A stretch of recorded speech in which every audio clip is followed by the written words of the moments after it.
Ikalabing-isang istasyon, si Maria sa paanan ng krus. Sinasamba ka namin at pinupuri o Panginoong Hesukristo. Sapagkat sa pamamagitan ng banal na krus, tinubos mo ang sanlibutan.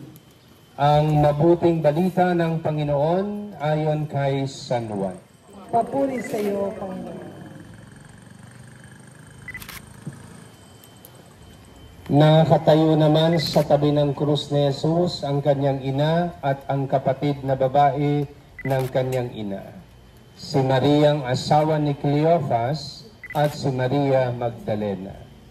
Kaya pagkakita ni Jesus sa ina at sa kanyang mahal na alagad na nakatayo sa tabi, sinabi niya sa ina, "Babae, hayan ang anak mo."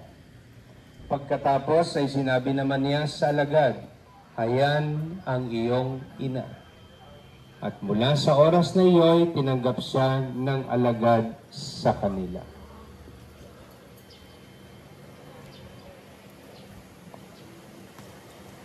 Ang mabuting balita ng ating kaligtasan. Pinupuri ka namin, Panginoong Hesukristo. Pagninilay, ang huling handog ni Jesus na naghihingalo, ibigay niya sa atin si Maria bilang ating ina.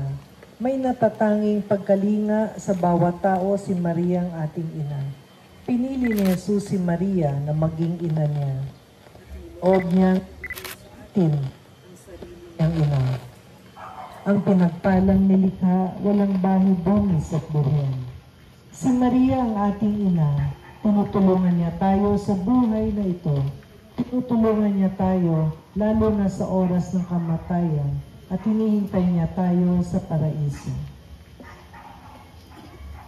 Panalangin. Ama, nang itinaas sa krus ang iyong anak, katabigang nakiramay sa kanyang paghihirap ang kanyang inang si Maria. Mabuklod nawa kay Kristo ang Iglesia sa kanyang paghihirap at pagkamatay. Makibahagi nawa sa pagbangon sa bagong